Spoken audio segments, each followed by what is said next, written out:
back, I was in Minnesota. I went to a Masonic function. Not a full lodge night, it was more like an outreach. You know, like wives, kids, maybe like a friend you're trying to talk into joining, you know, a PR move to show that Freemasons don't actually drink baby blood or plot world domination between rituals. Right? I joined because my Tai Chi teacher, he called it making good men better. And he was one of the best men I ever knew. So I figured if it was good enough for him, it couldn't be that bad. Right? And so we were talking in the lodge room, beautiful place, antique wood, gilded officer thrones, a sky mural across his vaulted ceiling. Right? And his 12-year-old son walked up in the middle of our conversation. And so I just drifted into woodwork while Ray handled whatever minor emergency that the kids just seemed built to generate. And then he left, and I murmured, kids, what a pain in the ass, huh? More reflex than comment, just something to fill the silence. It was like a catechism. The steady refrain of my inner dialogue, the prime directive drilled into my head going back as far as I could remember. Because that was the programming. Kids are a problem. Kids ruin your life. You are my problem. You ruined my life. Go away. Stop bothering me. I have more important things to do. You are not worth my time. I brought you into this world. I can take you out. The lessons that we learn at Mother's Knee. Go away and don't come back till the street lamps light. Don't get arrested or molested. Ray looked at me like I'd called his mother a truck stop whore.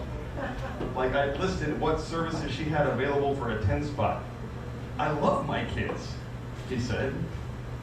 Hurt and raw, and I love spending time with them.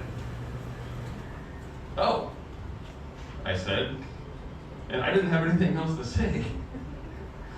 Another brother walked up and started talking to him, and so I peeled off to the bathroom so it wouldn't be so obvious how badly I'd fucked up, right? I'm not a functional person. I am 3 or more disorders in a trench coat pretending to be human, and at least one of them might be a team of raccoons.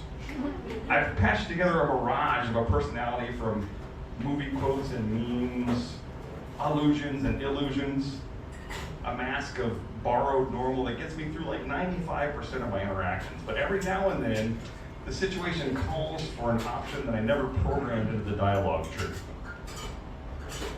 Or most people have memories I've got trauma. A friend once said that he still has trouble thinking about something he only watched happen to me. And I'm like, but I won that fight, didn't I? And my therapist had another set of words for that situation.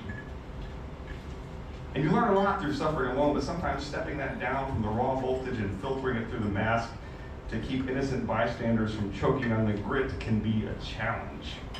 So when something like this happens and the mask slips and that bit of comedy in the corner is revealed for the stinking, gooey, nasty mess of trauma that it is, and there it is in front of someone you respect, on your face like you sneezed in the middle of wiping your ass and didn't think before covering your nose.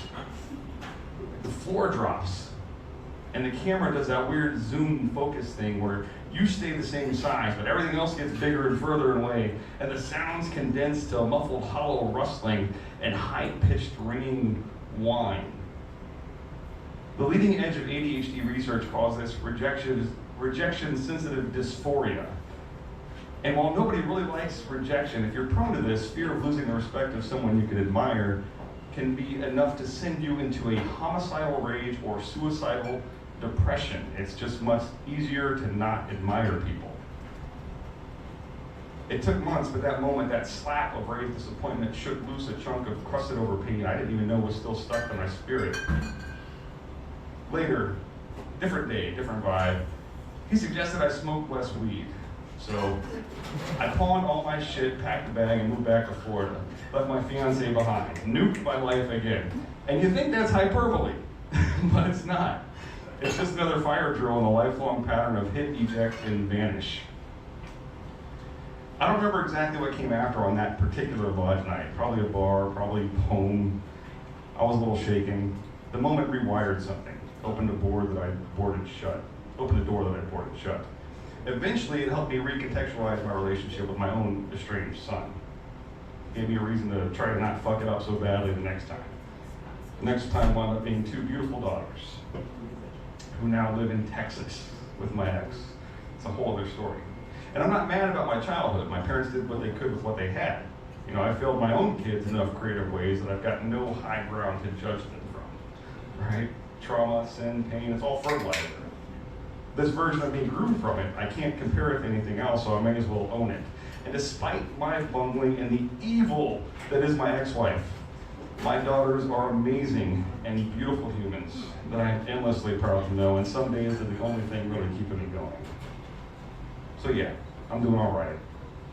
Standard middle-aged, middle-class, white, divorced dad complaints. Late-stage crony capitalism sucks. Dating in 2025 is the Saw reboot with the Katy Perry soundtrack. It's lonely, but chasing romance for a cure just opens up a whole new front for disaster. The president's a pedophile, the robots are coming for the fun jobs, and soon we'll all be building phones for rent money in the factories they're bringing back from China. But there's plenty of openings these days in agriculture, if you like working outside. There's OnlyFans, only dads? I don't know. There, now that's topical.